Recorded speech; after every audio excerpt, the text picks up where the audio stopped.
아멘. 오늘 말씀의 제목을 하나님께 드리는 마지막 노래라고 말씀의 제목을 정했습니다. 하나님께 드리는 마지막 노래. 여러분, 하나님께 드리는 마지막 노래가 무엇이 되길 원합니까? 우리는 이 세상에 울면서 왔습니다.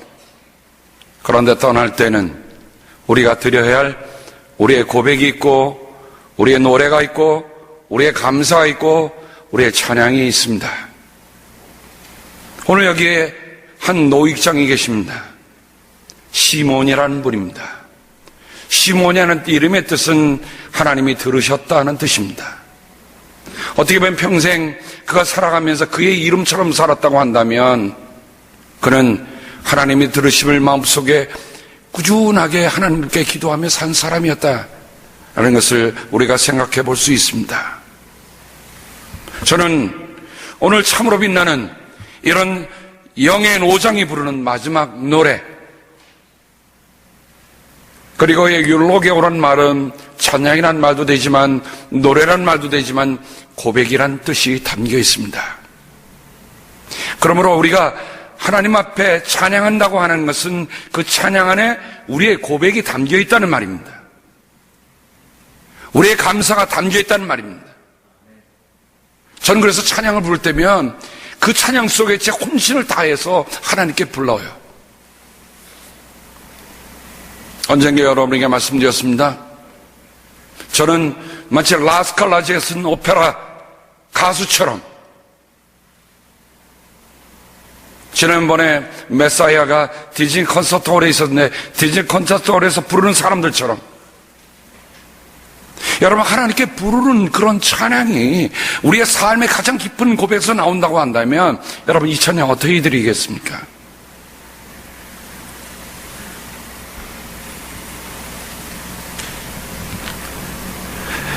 저는 오늘 이 노익장을 여러분 앞에 소개하면서 한 그림을 여러분과 함께 나눠보고자 합니다.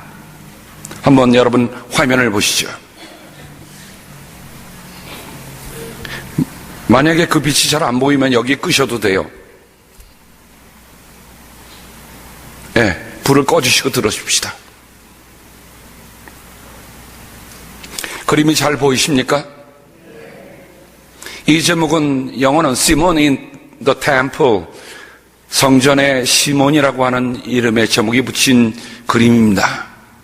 아마 여러분이 이 그림을 보면 이 그림은 누구의 화풍을 많이 닮았다 하는 것을 여러분이 알 수 있습니다. 누가 그렸을까요? 혹시 아는 분 한번 손 들어서 말씀해 주시면 좋겠습니다. 렘브란트. 돌아온 탕자의 귀향이라고 하는 그림을 그린 이분은, 렘브란트는 평생 성서에 나오는 스토리들을 그림으로 많이 옮긴 성서 화가이기에 틀림이 없습니다. 근데 이 그림은 렘브란트가 그의 인생에 떠나는 그 해에 그린 유작입니다. 다른 말로 하면 렘브란트의 마지막 그림이 되었습니다. 노래를 부르는 사람은 마지막 노래를 부르지만 그림을 그린 사람은 마지막 그림을 남기는데 렘브란트가 이 그림을 남겼습니다. 렘브란트는 그림을 그리면서 자기의 신앙 고백을 늘 그림에 담았어요.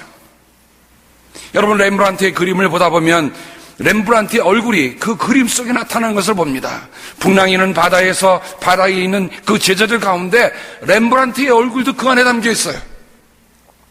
그래서 렘브란트는 평생 그림을 그려가면서 자기의 삶과 그림과 떨어지지 않았습니다. 하나님의 말씀을 읽고 그 안에서 영감을 얻는 걸 따로 생각하지 않았어요.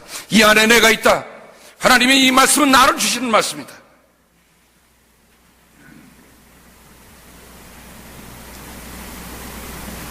자, 여러분, 이 그림은 시몬, 그리고 아기 예수님, 저쪽 뒤에 한 여성이 있습니다. 마리아입니다.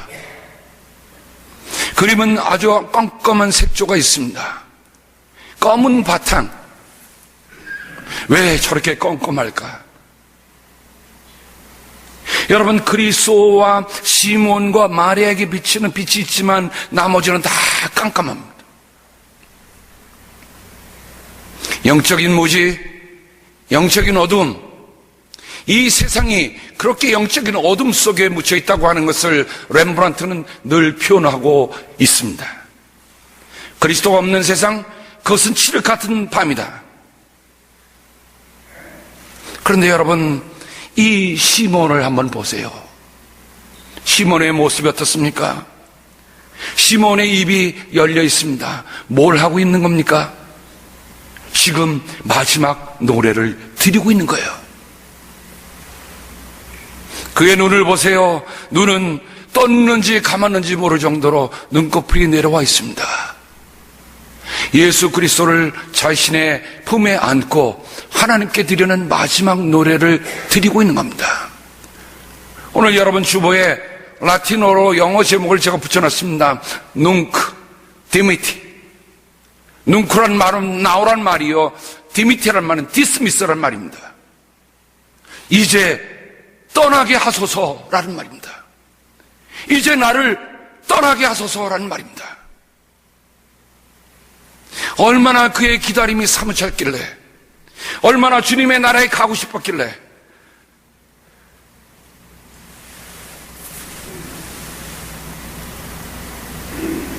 그의 이마에는 십자가 같은 주름이 깊이 펴있는 것을 보게 됩니다.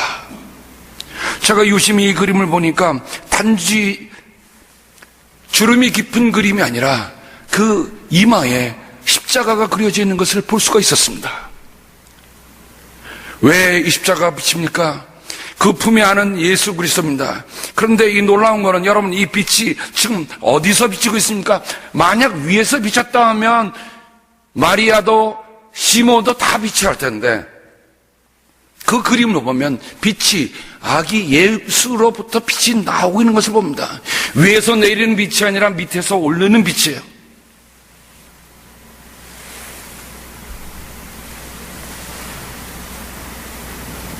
평생 주님의 구원을 기다리며 살았을 시몬입니다. 그가 아기 예수를 받아들었는데, 여러분 그 밑에 아기 예수를 아는 손을 한번 보시죠. 제일 밑에 손이 있는데 그 손은 지금 이런 모습으로 하고 있습니다. 일자 모양으로 앞을 나가고 있어요. 저는 왜 아기를 안으면 이렇게 안아야지 왜 두 손을 이렇게 일자라고 있을까 생각해 봤어요. 누구도 이에 대한 해설이 명확하지 않지만 저는 이런 생각을 해봤습니다. 저건 포로의 손이다.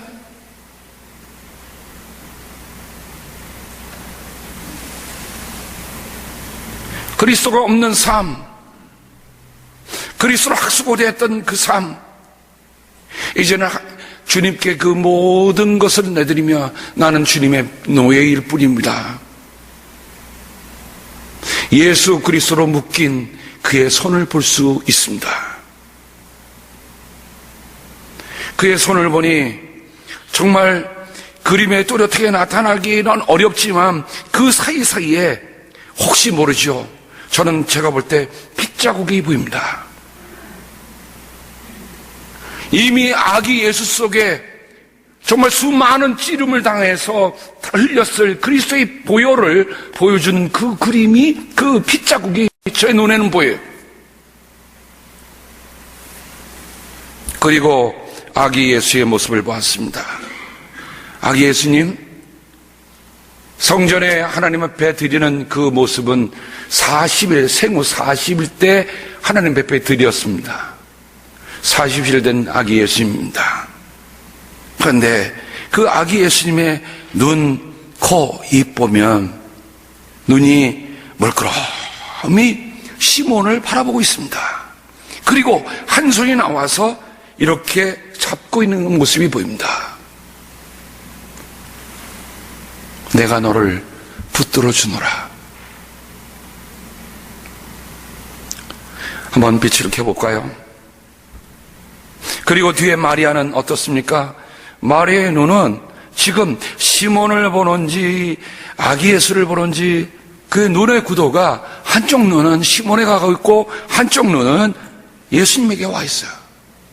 근데 그 표정은 반이 그늘져 있습니다. 여기 일부분만 빛이 비쳐요. 마리아가 갖고 있는 신비로운 고통이 이 안에 담겨 있어요.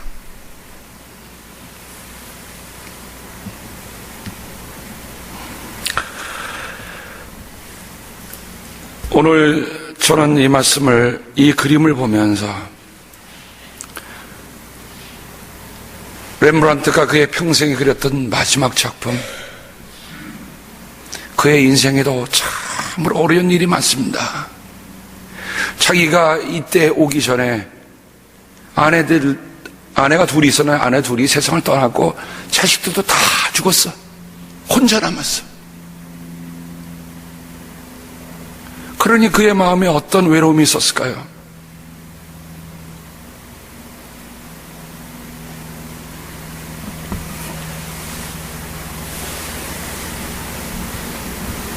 그러니 오늘 누가복음 2장 오늘 읽은 이 말씀이 바로 렘브란트가 이 그림을 그리게 된 플롯, 동기가 된 것입니다. 여러분, 하나님의 말씀을 대할 때 한 폭의 그림이 여러분 앞에 펼쳐질 수 있습니까? 여러분, 말씀을 펼치면 이렇게 렘브란트가 그림을 그리듯이 저는 여러분들이 하나님의 말씀을 대할 때 그런 그림이 펼쳐지기를 바랍니다. 노래를 부르는 이들은 노래가 떠오르기를 바랍니다. 우리는 너무 무미건조하게 자기 위주로 성경을 읽고 있잖아요.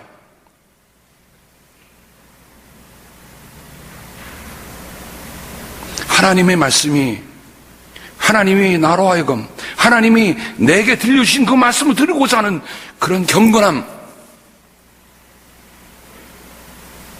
오늘 말씀해 보면 시몬은 어떤 사람입니까?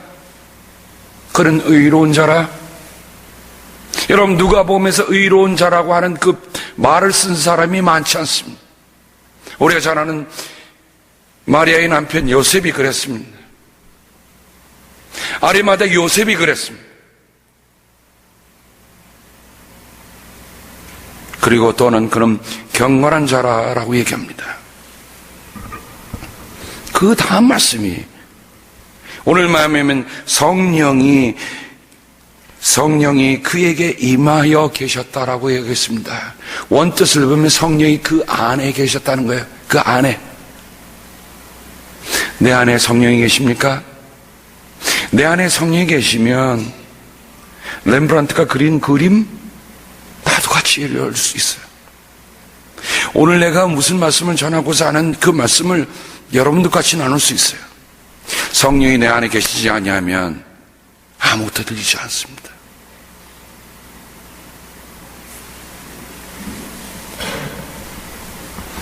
그는 이스라엘이 받을 위로를 기다리고 있었다라고 했습니다. 신앙은 기다림이에요. 신앙은 기다림입니다. 때를 기다리는 거예요. 주님 오실 때까지 기다리는 거예요. 기다림이 없이는 그분을 맞이할 수가 없어요. 여러분, 누구를 기다리고 있습니까?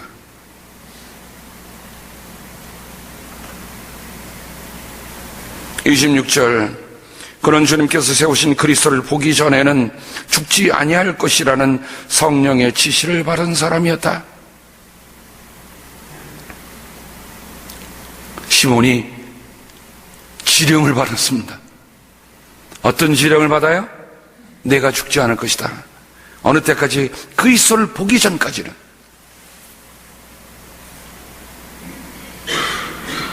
여러분, 지명을 받다, 지시를 받다, 경고를 받다 하는 뜻이 이 안에 담겨 있습니다. 누가 보면은 지시를 받고 움직이는 사람들의 이야기가 있습니다. 마태복음 2장에는 여러분이 잘 아는 성탄에 얽힌 아름다운 이야기가 하나 있습니다. 아름다운 이야기를 넘어서 참으로 참담한 이야기가 있어요. 동방에서 박사가 와서, 셋이 와서 예수님을, 이스라엘의 왕이 태어나셨는데 어디 계십니까? 라고 묻습니다. 헤롯 왕이 그 얘기를 듣고 온 예루살렘과 더불어 소동이 일어납니다. 왜냐하면 헤롯 왕은 정통의 유대인의 왕이 아닙니다. 그러니 유대인의 왕으로 오신 이가 어디 있습니까? 라고 묻는 말에 헤롯은 자기의 위치가 불안하다는 것을 알고 소동했고, 예루살렘 전체는 메시아가 오시는구나 라는 마음이 들어서 소동거리기 시작했습니다.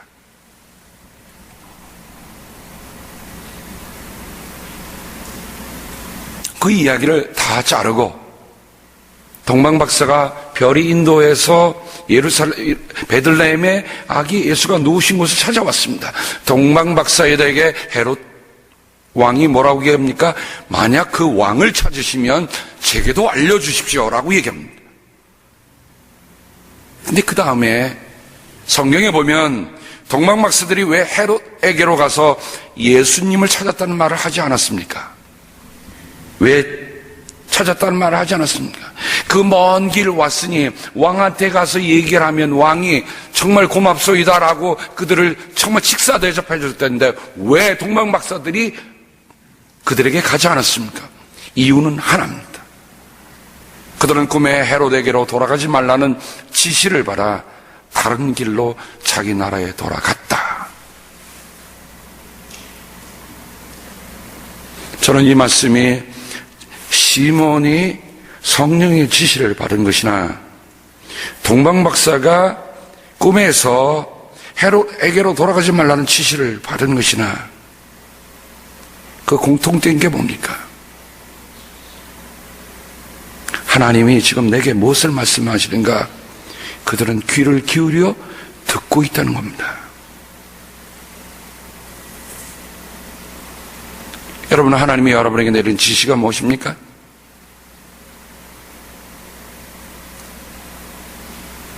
여러분, 그게 마음이 지금 떠오르십니까?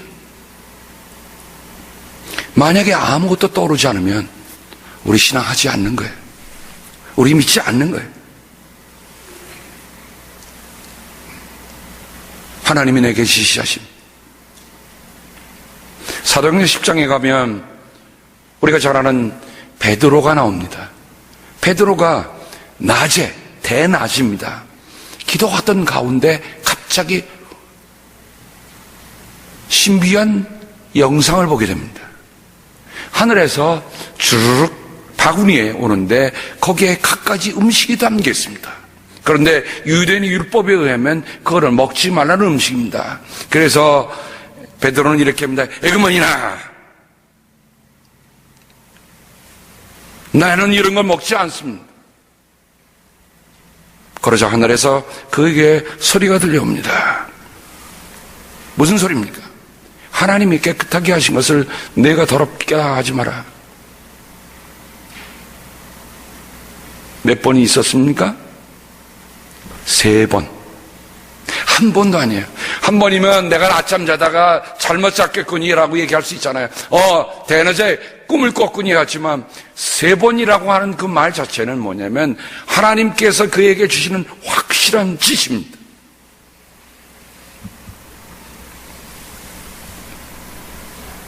저는 이곳에 내려오기 전에 하나님 앞에 7번 기도했습니다.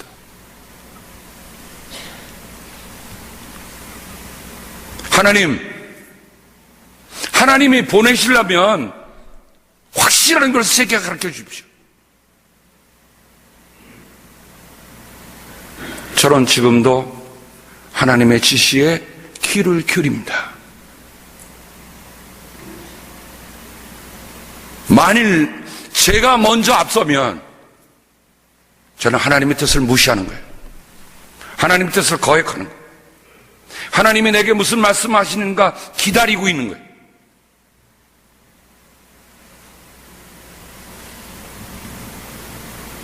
베드로는 자기가 보는 환상이 대체 무슨 뜻일까 하고 속으로 어리둥절하고 있는데 마치 고넬료가 보낸 사람들이 시몬의 집을 찾아서 문 앞에 다가옵니다. 그들은 큰 소리로 베드로는 시몬이 여기에 묵고 있는 줄을 묻고 있었습니다. 여기 혹시 베드로 계십니까? 베드로 사도님 계십니까?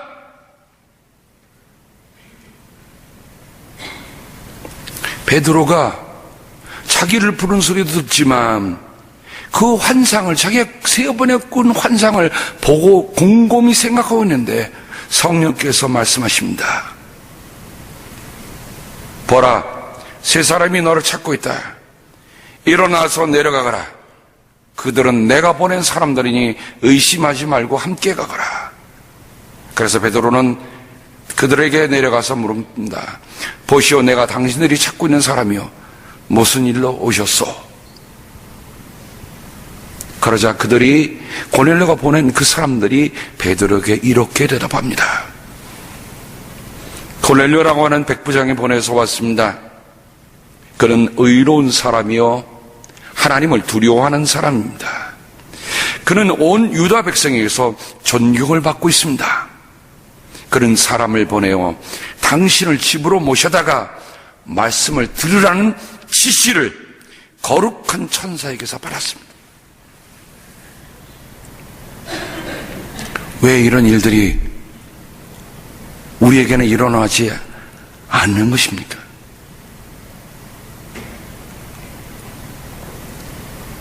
여러분, 정말 우리가 무슨 일을 결정하고 무슨 일을 행할 때 주님께서 우리에게 주시는 거룩한 지시, 그건 경고이기도 돼요. 그건 명령이기도 합니다.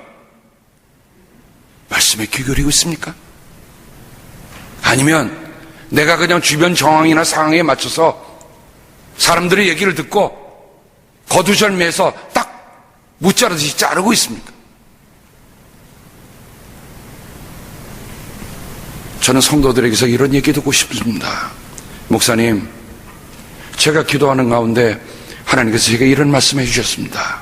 목사님, 이 문제를 놓고 같이 기도해 주십시오. 얼마나 아름다운 얘기입니까? 세상에 할 수 없는 얘기잖아요.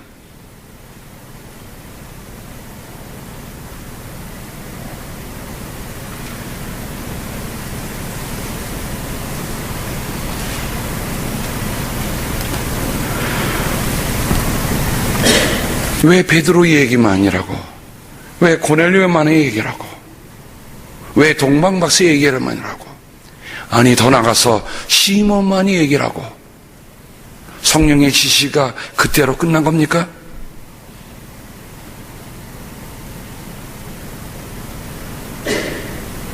저는 저희 교회에 정말 이 하나님의 지시, 성령의 지시, 거룩한 지시들이 더욱더 선명해지기를 기도하고 있습니다. 온 성도 한 분 한 분들이 깨어서 주님께서 오늘 내게 무슨 말씀하시는가, 그 말씀을 듣고 삶에 결단하고 살아가는 사람들.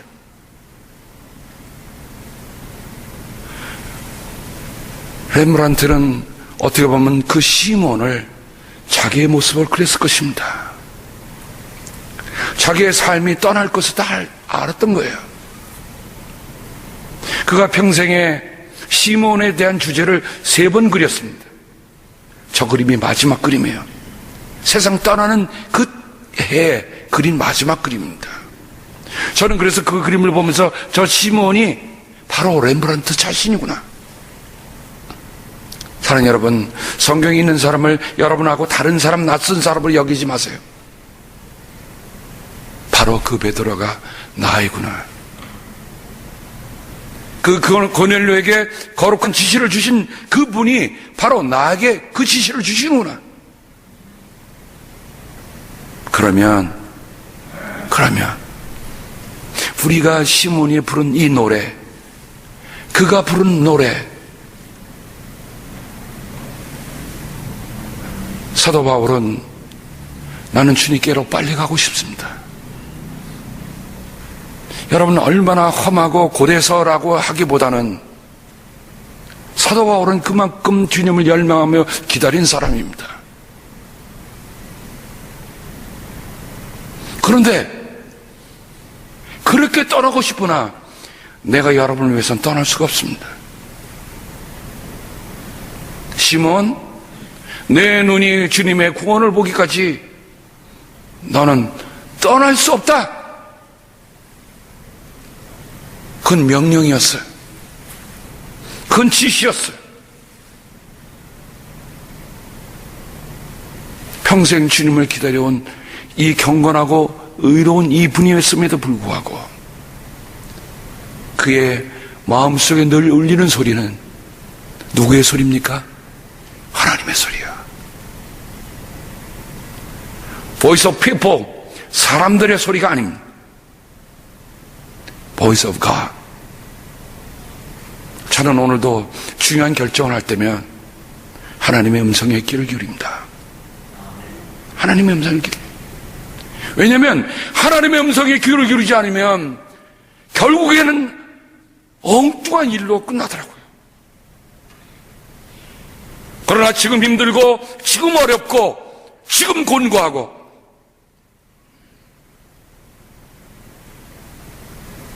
지금은 아닌 것 같아도 Voice of God, 하나님의 음성에 귀를 기울이면 하나님이 종래에 나를 인도하신 것을 제가 보기 때문입니다.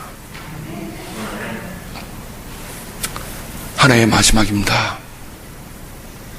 누구나 다 마지막이 있습니다. 저는 이런 꿈을 꿉니다. 오늘 함께 예배드리는 우리 온 성도님들이 정말 주님의 지시에 따라서 내가 살기도 하고 내가 죽기도 할 것이다. 그러니 사는 것도 힘든 게 아니에요. 죽는 것도 어려운 게 아니야.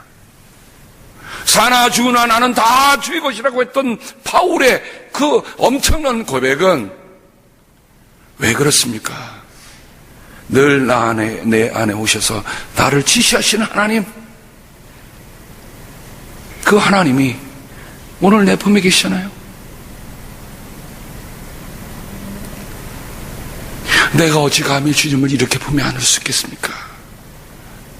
주여, 나는 주님의 포로입니다. 주님의 종입니다. 주님이 말씀하시면 내가 살기도 할 것이요 내가 죽기도 할 것입니다. 이 소리 보이십니까? 저 그림에?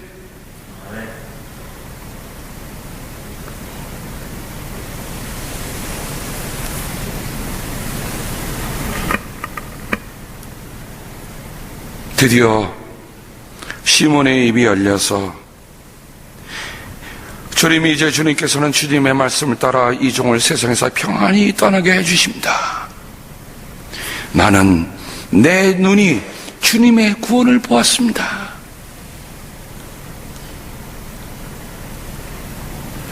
얼마나 감동스러운 고백입니까? 세상에 미래를 두고 뭘 안 가려고 하는 게 아닌가 말이죠. 내가 이제 떠날 때가 됐습니다. 주님께서 나를 편히 가게 하십니다. 이유는 뭐예요? 내 눈이 주님의 구원을 보았습니다. 사랑하는 성도 여러분, 여러분이 눈이 주님의 구원을 보기 전에는 이 세상 떠나시면 안 돼. 여러분이 주님의 구원을 눈으로 보기 전에는 저는 여러분을 보내드릴 수가 없어.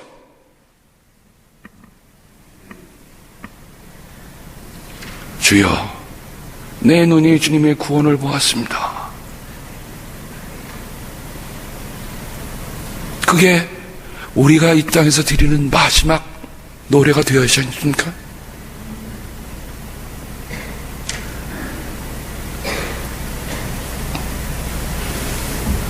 새벽에 나오시는 장로님 4분이 계십니다.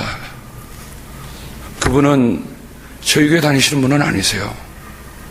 근데 연세가 드시니까 섬기는 교회를 멀리 가실 수가 없어요. 불갑을 새벽마다 회교를 나오세요. 근데 어느 날 제 손을 꼭 붙잡고 이렇게 말씀하시는 거예요. 목사님, 저희 2 내외의 장례식을 목사님께 부탁드립니다. 여러분 생각해 보세요. 일주일에 5일의 새벽교회 만나서 말씀을 나눕니다. 1년이면 얼마입니까? 200일 이상을 하나님의 말씀을 나누면 영적인 교류가 되는 거예요. 사랑하는 성도 여러분, 저도 여러분과 그런 영적인 교류를 하고 싶습니다. 새해 제가 40일 하나님의 산 새벽기도를 선포합니다. 여러분, 모세는 하나님을 만나서 그의 얼굴이 변했습니다. 엘리야도 하나님을 만나서 그에게 새로운 소명을 체험하고 하나님께 들려 올라갔어요. 그래서 새해 여러분, 잠 좀 이제 그만 주무셔도 됩니다. 이제는 잠잘 때가 아니에요. 잠잘 때가 아니에요. 하나님이 나를 부르시는 그 부르심, 그 지시를 사모하는 마음이 여러분에게 없어진 건 그건 절망이에요. 절망이야. 더 이상 어떻게 할 수가 없어. 그럼 어떻게 해야 돼요? 여러분 나오셔요. 나오셔서 하나님, 시몬이 마지막 노래를 부르는데 나도 이런 노래 부를 수 있게 하옵소서. 하나님이 내게 오늘 무엇을 말씀하시는가 들으면 돼요. 우리 함께 한번 40일 가보자고요. 40일 후에 제가 보자기를 먼저 쓸 수도 있어요. 왜냐면 여러분이 너무 얼굴이 빛나갖고 제가 못 보니까. 우리 피차에 정말 하나님의 산에 오르는 것 자체가 쉽지 않습니다. 그죠? 올라야 돼. 올라야 돼. 말씀을 보니까 모세가 여호수아만 데리고 올라갔어요. 그래도 한 사람 데리고 올라갔는데, 사랑하는 성도 여러분, 그 한 사람이 여러분이기를 바랍니다. 저만 올려버리지 마세요. 기도하겠습니다. 하나님 아버지,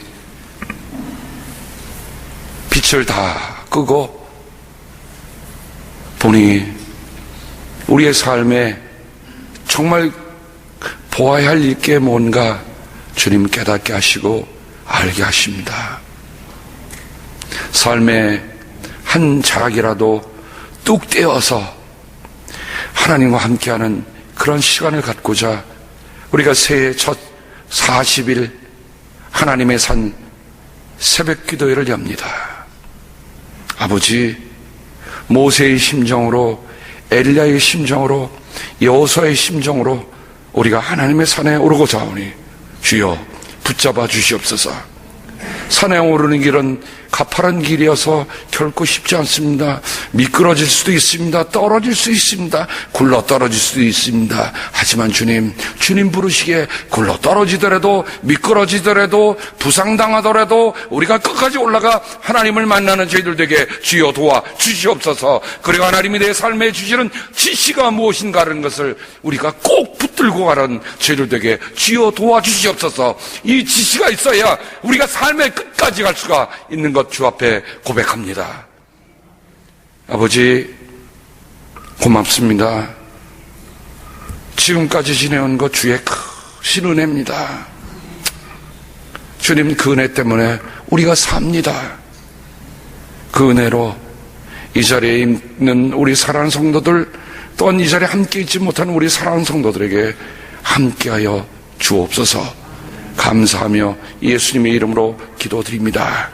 아멘.